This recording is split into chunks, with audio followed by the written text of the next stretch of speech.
Halo semuanya, dan selamat datang di bedah materi kita kali ini.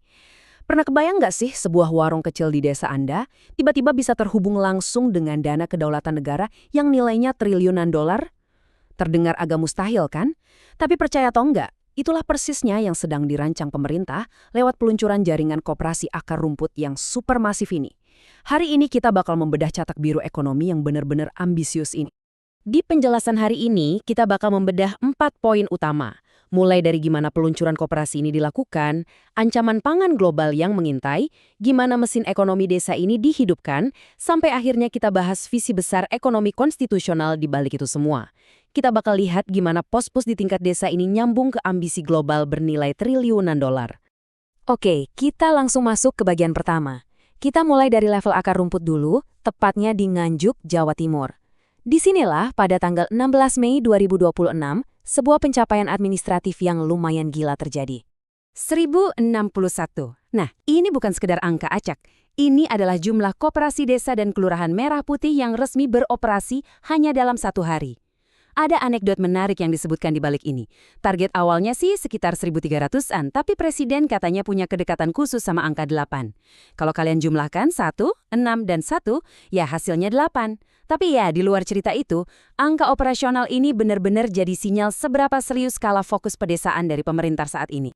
Dan yang bikin geleng-geleng kepala itu sebenarnya kecepatannya. Maksud saya, bayangin aja pembangunan fisik baru dimulai November 2025. Terus 6 bulan kemudian, ribuan koperasi ini udah operasional, lengkap sama gedung dan armada truknya sendiri. Nggak berhenti di situ. Targetnya melonjak tajam ke 30.000 fasilitas di bulan Agustus, plus 1.000 koperasi khusus nelayan di akhir tahun. Ini ekspansi yang benar-benar ngebut. Terus yang jadi pertanyaan besar, kenapa pemerintah harus bergerak secepat kilat? Nah, jawabannya ada di bagian kedua kita, yaitu tentang krisis global yang membayangi stabilitas nasional. Pemerintah menegaskan bahwa pangan itu bukan sekedar komoditas ekonomi biasa, bukan soal untung rugi doang. Bagi presiden dengan latar belakang militernya, ini adalah metrik utama untuk pertahanan negara.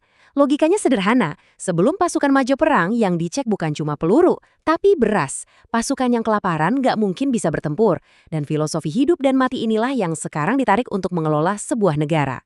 Coba kita bandingkan situasinya. Di tingkat global, saat ini lagi banyak kepanikan. Negara-negara besar seperti India dan Bangladesh sampai menutup pintu ekspor mereka demi ngamanin perut rakyatnya sendiri.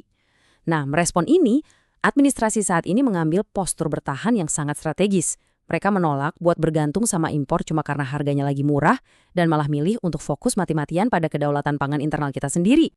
Dan menurut klaim kementerian terkait, postur bertahan ini udah membuahkan hasil historis.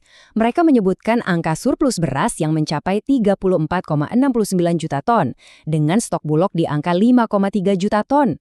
Di saat dunia lagi pusing soal pupuk, petani kita diklaim malah dapat diskon pupuk domestik sampai 20%.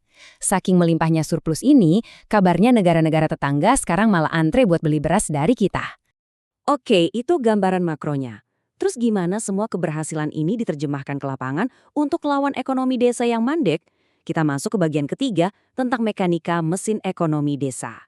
Koperasi Merah Putih ini sebenarnya didesain kayak mesin dengan 3 fungsi utama. Pertama, mereka bawa masuk barang-barang subsidi kayak pupuk dan sembako langsung ke desa. Kedua, mereka pangkas biaya logistik dengan beli hasil panen langsung dari petani pakai truk koperasi itu sendiri. Dan yang ketiga, ini yang paling krusial, nyediain kredit murah, bunga yang tadinya bisa mencekik belasan atau puluhan persen, sekarang ditekan habis sampai di bawah 10%. Ini jelas langkah memutus rantai utang predator. Tapi, bahan bakar utama untuk mesin ini, percaya atau enggak, adalah program makan bergizi gratis atau MBG. Pemerintah menyatakan kalau program ini jangan cuma dilihat sebagai inisiatif buat ngasih makan anak sekolah. Lebih dari itu, ini adalah injeksi uang tunai secara masif langsung ke akar rumput yang diklaim bakal ngubah total cara perdagangan lokal berputar. Coba kita hitung bareng-bareng matematikanya, karena ini benar-benar menarik. Bayangin, kalau pemerintah ngalokasiin Rp15.000 per hari per anak, lalu ada 3.000 anak di satu desa. Itu artinya ada sekitar 45 juta rupiah uang seger yang muter tiap hari. Dalam setahun, administrasi ini menghitung nilainya bisa tembus lebih dari 10,8 miliar rupiah yang murni bersirkulasi di satu desa itu aja. Biar lebih kebayang skalanya, dana desa standar yang biasanya diterima itu kan cuma di kisaran 1 miliar rupiah per tahun. Jadi, program MBG ini diklaim melipat gandakan modal yang masuk sampai 10 kali lipat. Praktis, ini bikin petani sayur, peternak telur, atau pembuat tempe di desa tiba-tiba punya pasar raksasa bernilai miliaran di halaman rumah mereka sendiri, tanpa harus pergi ke kota. Nah, sekarang di bagian keempat kita, mari kita zoom out ke tingkat makro buat ngelihat apa sih endgame atau visi filosofis dari semua langkah tadi. Pemerintah secara terang-terangan menyatakan penolakannya terhadap modal pasar bebas neoliberal murni. Pasalnya modal itu sering bikin modal kesedot dari desa, ngalir ke korporasi raksasa, dan akhirnya lari ke luar negeri. Sebagai gantinya, mereka mendorong apa yang mereka sebut ekonomi konstitusional pasal 33.